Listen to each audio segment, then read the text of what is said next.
दिनांक 4 डिसेंबर 2025 अंबड महसूल विभागाचा वाळू माफियांवर सर्जिकल स्ट्राईक, 30 लाखांचा दंड न भरल्याने न्यायालयातून सुटलेली हायवा वाहने तहसीलदारांनी पुन्हा जप्त केली.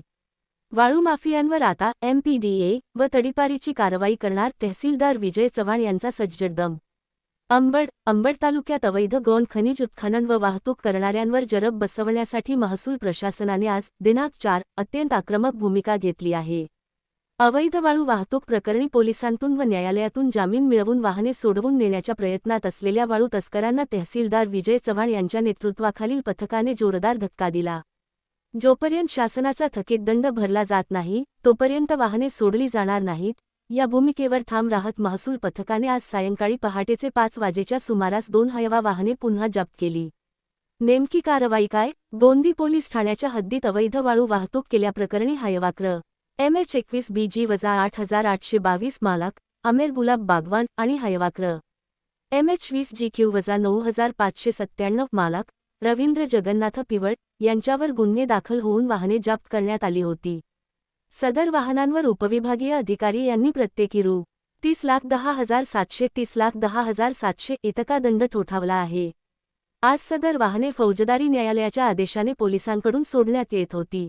मात्र माननीय न्यायालयाने आदेश देताना स्पष्ट केले होते की फौजदारी कारवाईतून सुटका झाली तरी महसूल विभागाची दंडात्मक कारवाई अबाधित राहील.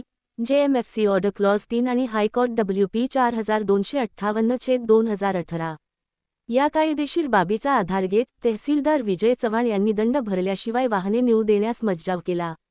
संबंधित मालकांनी दंड भरला नसल्याने महाराष्ट्र जमीन महसूल संहिता 1966 च्या कलम 176 व 180 अन्वये शासकीय थकबाकी वसूल करण्यासाठी ही वाहने जागेवरच पुन्हा जप्त करण्यात आली. कारवाई करणारे पथक सदरची धाडसी कारवाई माननीय जिल्हाधिकारी श्रीमती आशमा मित्तल व माननीय उपविभागीय अधिकारी श्री उमाकांत पारधी यांच्या मार्गदर्शनाखाली तहसीलदार विजय चव्हाण यांच्या नियोजनानुसार पार पडली. या कारवाईमध्ये मंडळ अधिकारी कृष्णा येडके, मंडळ अधिकारी विष्णू जायभाय, तलाठी विश्वास ढवळे आणि तलाठी राजेश चव्हाण यांनी अत्यंत महत्त्वाची भूमिका बजावली. अवैध धंदेवाल्यांना शेवटचा इशारा MPDA व तडीपारी. या कारवाईनंतर तहसीलदार विजय चव्हाण यांनी अवैध व्यवसायात गुंतलेल्यांना कडक इशारा दिला आहे. ते म्हणाले, महसूल विभागाचा दंड भरल्याशिवाय केवळ न्यायालयाच्या जामिनावर वाहने पळवून नेण्याचे दिवस आता संपले आहेत.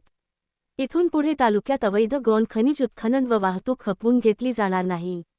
वारंवार असे गुन्हे करणाऱ्या सराईत गुन्हेगारांवर यापुढे केवळ दंडात्मक कारवाई न करता त्यांना जिल्ह्यातून तडीपार करणे आणि MPDA कायद्यांतर्गत स्थानबद्ध करणे यासारख्या कठोर कारवाया करण्यात येतील. कोणाचीही गय केली जाणार नाही.